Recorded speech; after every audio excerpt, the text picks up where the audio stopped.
자, 또 풀어보죠. 이건 뭐냐면요. 이제 KA를 이용해서 이온화 퍼센트를 계산하는 겁니다. 우리가 여러 가지 상황이 이제 많이 나오는데 제일 중요한 건 바로 이거예요. 약산의 KA, 그 다음에 약산의 농도, 약산의 이온화 퍼센트. 아까 말씀드렸죠? 100개 넣어줬을 때 몇 프로나 해리되느냐? 그게 바로 이온화 퍼센트입니다. 얘네들을 서로 변환할 수 있어야 돼요. 이 중에서 나머지 두 개만 알면 나머지 한 개의 값을 구할 수가 있습니다. 걔네들 많이 연습을 하셔가지고 잘 풀 수가 있어야 됩니다. 자, 이 문제를 풀어보죠. HF K 값이 얼마입니까? 아까 10의 마이너스 4승 수준이라고 그랬죠. 6.8 곱하기 10의 마이너스 4승이에요. 그러면 우리가 이거를 사용할 수 있나요? 없나요? 이렇게 그냥 계산하면 되나요? 안 된다는 거죠. 그죠? 안 됩니다. 왜냐면은 얘는 K 값이 너무 커요. 어떻게 해야 됩니까? 어쩔 수 없어요. 그냥 2차 방정식을 계산해야 됩니다. 근데 물론 여러 가지 시험에서 근해 공식을 써가지고 푸는 문제는 거의 나올 확률이 없습니다. 예, 없어요. 하지만 이렇게 K 값이 클 때는 근해 공식을 이용해야 된다. 아까 농도에서 X를 이렇게 무시했었는데 무시할 수가 없다. 그거는 우리가 분명히 알아야 됩니다. 자, 그러면은 한 번씩만 써보죠. 얘가 K 값이 K값이 6.8 곱하기 10의 마이너스 4승이에요. 그럼 0.1 몰농도일 때 얼만큼이 해리 되는지 계산해 보겠습니다. 자, HF가 H 플러스랑 F 마이너스로 해리가 되는데요. 얘가 0.1이었고 맨 처음엔 없었습니다. 반응이 진행되면 얘는 X만큼 없어지고요. 얘는 똑같이 X만큼 생깁니다. 그럼 평형 상태에서 0.1 마이너스 X만큼 남고 X만큼 생겨서 평행에 도달했겠죠. 이때도 평형상수를 성립합니다. 예, 평형상수식이 성립되고 이때는 x를 무시할 수가 없다는 거죠. 그러면은 0.1-x분의 x의 제곱이 뭡니까? 평형상수 6.8 곱하기 10의 마이너스 4승이 되겠죠. 자, x를 구하면 돼요. 예, 산수입니다. x를 근해 공식을 이용해서 막 구하면은 이거는 근해 공식을 이용해서 구하는 것 자체가 중요한 게 아니라 그냥 그렇게 구한다. 예, 무시하면 안 된다. 그거를 깨닫는 게 제일 중요합니다. 그러면은 얘가 얼마가 나오냐면요. H 플러스의 농도는 7.9 곱하기 10의 마이너스 3승 몰농도가 나옵니다. 물론 H 플러스의 농도랑 F 마이너스의 농도는 똑같았었죠. 자, 그럼 이온화도가 몇 프로입니까? 그쵸. 맨 처음에 넣어준 0.1분에 지금 해리돼서 남아있는 얘네들, 해리돼서 생긴 얘네들이 바로 이게 이온화도예요. 이온화 퍼센트, 이온화도, 알파 이렇게 얘기합니다. 이건 몇 프로입니까 이게? 그죠? 얘는 7.9%가 되는 거예요. 7.9%. 많이 해리된 건가요? 조금 해리됐나요? 예, 꽤 많이 해리됐네요. 그죠? 아까 뭐 5%, 1%밖에 해리가 안 됐었는데 얘는 한 8% 정도 해리가 됐으니까 꽤 지난 거고, 우리가 C-X에서 X를 무시할 수 있었던 건 5%도 안 되기 때문에 무시할 수 있었는데 지금은 8%는 되잖아요. 그러니까 무시할 수 없었던 게 당연한 거죠. 자, 그래서 얘는 한 8% 정도 해리가 됐어요. 자, 농도가 더 묽어졌습니다. 농도가 더 묽어졌어요. 똑같이 계산을 해보세요. 그러면 몇 퍼센트가 나오냐면은 23%가 나옵니다. 예. 이건 똑같은 거니까 여러분들이 해보세요. 자, 어떻게 됐나요, 지금? KA는 농도에 따라서 변하나요? 안 변하나요? 당연히 안 변하죠. K는 절대로 변하지 않지만 이온화 퍼센트는 어떻게 됐어요? 이온화도는 변했습니다. 농도가 묽어지니까, 약산의 농도가 묽어지니까 이온화도가 커졌어요. 예. 아주 중요한 겁니다. 농도가 묽어질수록 이온화도는 더 커집니다. 굉장히 중요한 거예요. 자, 여기서도 보면 알 수 있죠. 약산의 농도가 묽어지면 묽어질수록 이온화도가 어떻게 됩니까? 점점 커지죠. 예. 결국 아주 그냥 극한적으로 가면은 100%가 해리가 될 수도 있습니다. 아주 묽으면. 예. 그래서 평형상수, 예. 요 산해리상수 K는 농도랑 무관하게 절대로 변하지 않지만 이온화도는 변합니다. 왜 변하느냐? 예, 어떻게 변하느냐? 농도가 묽을수록 더 커지고요. 그리고 당연히 산의 산에리 상수가 커질수록 당연히 이온화 이 퍼센트도 당연히 커집니다. 자, 이게 왜 그럴까요? 이것도 우리가 르샤틀리에 원리로 이해를 할 수가 있습니다. 자, 약산이 이렇게 해리가 되는데요. 입자가 하나에서 두 개로 해리가 되는 거죠. 자, 우리가 A가 B 더하기 C, 얘는 전부 기체로 생각을 해보세요. A가 기체 2몰로다가 이렇게 분해되는 반응이 있다고 할 때, 만약에 용기의 부피를 확 팽창을 시켜가지고 압력을 뚝 떨어뜨리면 르샤틀리에 원리에 의해서 평형의 위치가 어디로 이동하나요? 평형상수는 당연히 변하지 않지만 평형의 위치는 어디로 이동해요? 부피를 확 팽창해서 압력이 떨어지면 기체 몰수가 증가하는 쪽으로 평형 위치가 이동을 하죠. 예, 평형 위치가 오른쪽으로 확 이동해서 얘가 더 많이 생기게 됩니다. 자, 똑같은 거예요. 우리가 여기에 HA가 녹아 있는데 여기다가 물을 확 집어넣었다. 그러면은 HA랑 H 플러스 A-는 더 넓은 공간에 희석이 되겠죠. 마치 기체가 더 넓은 공간에 희석이 돼가지고 압력이 떨어지는 거랑 거의 똑같은 현상입니다. 그래서 이것도 르샤틀리에 원리로 입자수가 많이 생기는 쪽으로 평형의 위치가 이동을 합니다. 그러니까 당연히 많이 해리가 되고 알파가 더 커지는 거죠. 이온도가 더 커지게 됩니다. 자, 그래서 지금까지 이제 아무것도 아닙니다. KA, 예, 요거 하나를 이용해서 여러 가지 상황에서 예, 뭐 KA도 구하고 그 다음에 이온화도도 구하고 pH도 구하고 뭐 이런 것들을 한번 연습을 해봤습니다. 자, 이어지는 내용이 또 하나가 있는데요. 뭐냐면은 바로 다양성자산입니다. 다양성자산. 자, 지금 우리가 약산을 하고 있죠. 예, 약한 산은 우리가 지금까지 한 약한 산은 H 플러스가 딱 하나만 떨어지는 애였어요. 얘가 하나 떨어지고 H 플러스랑 A 마이너스로 이렇게 되는데, 지금부터 우리가 보려고 하는 애들은요, 다양성자산이라고 해서 H 플러스가 두 개 이상 떨어질 수 있는 애들을 얘기를 합니다. 예를 들면 가장 대표적으로 탄산이죠. 탄산. H2CO3는요, 첫 번째 이렇게 해리가 될 수 있습니다. HCO3 마이너스 더하기 H 플러스, 이렇게 한 번 해리가 될 수 있고요. 얘는 한 번 또 해리가 될 수 있어요. 얘는 어떻게 해리 될 수 있어요? H 플러스가 떨어지고요, 더하기 CO3 2 마이너스.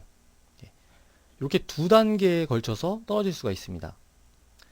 자, 두 단계든 세 단계든 이 반응도 평형에 도달할 수 있고 이 반응도 평형에 도달할 수 있는 거예요. 예. 자, 어떤 물에다가 탄산을 집어넣잖아요. 그러면은 이 평형도 성립하고 이 평형도 성립을 하는 겁니다. 평형상수는 여러 개가 다 동시에 성립을 하는 거예요. 자, 평형상수는 온도가 변하지 않으면 변하지 않는다고 그랬죠. 예. 이것도 마찬가지입니다. 여기에 어떤 혼합물이 어떻게 섞여 있다고 해도 이 모든 평형 상수가 다 성립을 하는 거예요.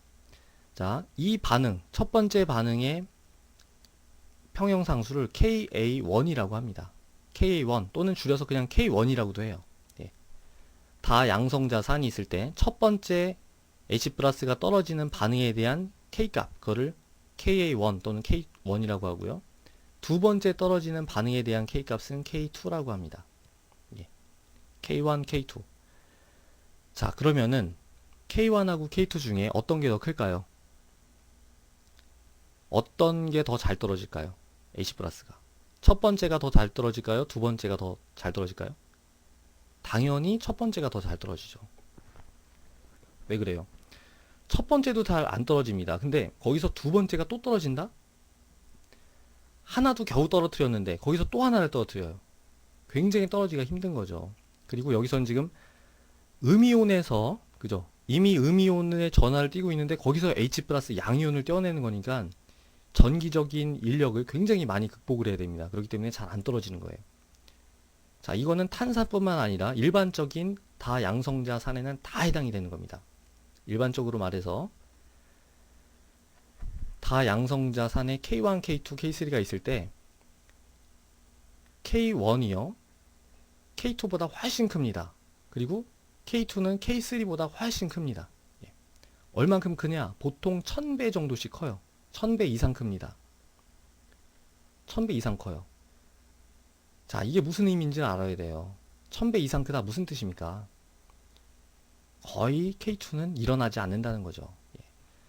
탄산을 물에다 집어넣었을 때 얘는 일어나요. 어느 정도 일어납니다. 근데 이거 일어난 다음에 또 일어난다. 이건 그거의 1000분의 1밖에 안 일어난다는 거예요. 거의 안 일어난다는 거죠. 자, 여기 보세요.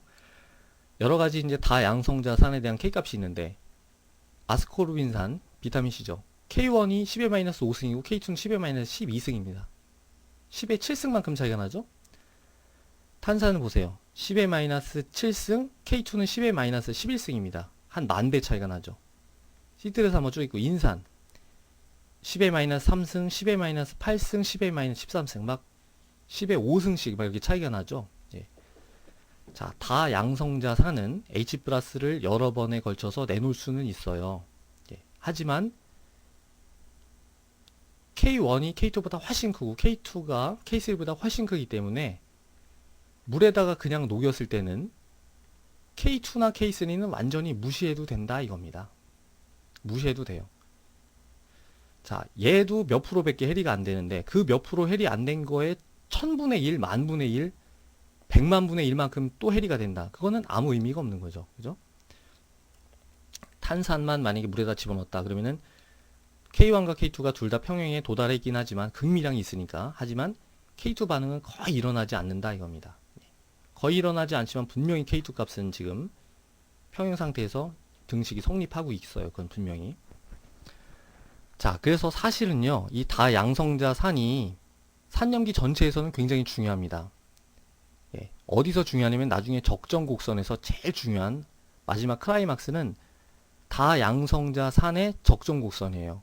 다양성자산의 적정곡선만 잘 이해를 한다. 그러면 그냥 산염기는 하산하시면 되는 겁니다. 예. 그래서 여기 있는 여러 가지 값들은 우리가 적정곡선에서 자유롭게 이제 더 다루게 되고요. 그거는 그때 보류하고 지금은 간단한 문제만 한번 풀어보겠습니다. 뭐냐면은 요거예요. 순수한 물에 탄산이요. 요만큼 녹았다 이겁니다. 그럴 때 pH가 얼마냐 이거예요. 예. 자, 순수한 물에 H2CO3가 녹았어요. 그러면은 얘가 이렇게 해리가 될 수 있습니다. H 플러스 더하기 HCO3 마이너스로 해리가 될 수 있죠. 그 반응에 대한 K값을 K1이라고 하고요. 또 한 번 해리가 될 수 있다고 그랬죠. HCO3 마이너스가 H 플러스 더하기 CO3 2 마이너스가 될 수 있고 이 반응에 대한 K값을 K2라고 합니다. 근데 K1이 뭐였어요? K1은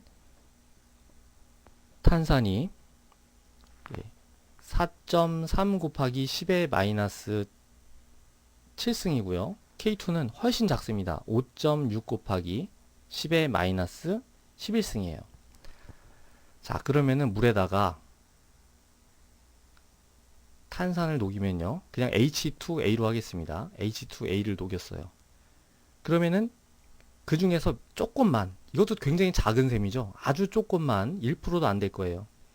1%도 안 되는 그런 양의 이제 농도가 작으니까 1%는 1%보다는 더 나갈 수도 있겠네요. 하여튼 아주 미량의 H2A만 해리가 돼서 HA-랑 H 플러스로 해리가 됩니다.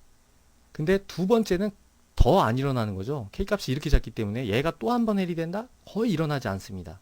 얘는 그냥 거의 그대로 있는 거예요. 그럼 이 용액 안에 생긴 H 플러스는 첫 번째 해리에 의해서 생긴 H 플러스랑 두 번째 해리에 의해서 생긴 H 플러스가 합쳐진 거긴 하겠지만 두 번째는 해리가 안 된다는 거죠. 예. 그럼 어떻게 하면 됩니까? 이 pH를 구하려면. 그쵸? 얘를 그냥 싹 다 생각을 하지 말고 싹 다 생각을 하지 말고 Ka 값이 K1인 그냥 1양성자산 취급하면 된다 이겁니다. 두 번째는 어차피 해리가 거의 안 되니까. 자, 그럼 어떻게 하면 될까요? 지금 맹물에다가 이런 농도의 이런 약한 산을 녹였죠? 그러면 아까 우리가 했던 H 플러스는 루트 KAC라는 공식을 그냥 이용하면 되겠네요. 그러면은 H 플러스의 몰 농도는 루트 KA 4.3 곱하기 10의 마이너스 7승 곱하기 C 0.0037 몰 농도 곱하면 됩니다. 그럼 H 플러스 구할 수 있고 여기서 pH 구할 수 있죠. 자, pH 구하면은 대충 얼마큼 나올까요? pH가 뭐 2, 3, 4, 5, 6 어느 정도일까요? 예, 그렇게 낮지는 않을 거예요. 예, 그렇게 낮지는 않고 계산을 해보면은 4.4가 나오네요. 4.4. 그쵸? 그렇게 많이 안 낮고, 왜냐면은 농도가 굉장히 작고 그 다음에 K값도 되게 작단 말이에요. 그러니까 pH가 많이 안 내려가고 한 4나 5 사이 4.5 정도의 답이 이렇게 나오네요. 그걸 확인할 수가 있습니다. 자, 그래서 우리가 내용은 길지만 약산, 예, 약산의 여러 가지 내용을 했는데 결국은 뭡니까? 다시 한번 말씀드리지만은 새로운 내용은 하나도 없어요. 우리는 지금 K값을 약산에다가 적용했을 뿐입니다. 그리고 이런 약산의 해리에 해당되는 평형상수를 KA라고 그래요. 자, 그래서 오늘 공부한 내용, 지금 공부하신 내용은 많이 연습을 해서 자유자재로 하실 수가 있어야 됩니다.